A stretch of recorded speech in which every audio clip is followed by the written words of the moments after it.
गोकुलनन्दन गोविन्द गोविन्द हरि गोविन्द गोकुलनन्दन गोविन्द नित्य निर्मल गोविन्द नीलमेघ श्याम गोविन्द पुराण पुरुष गोविन्द पुण्डरीकाक्ष गोविन्द गोविन्द हरि गोविन्द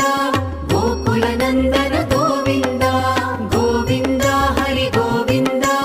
गोकुलनन्दन गोविन्द नन्दनन्दन गोविन्द नवनीत चोर गोविन्द पशुपालक श्री गोविन्द पाप विमोचन गोविन्द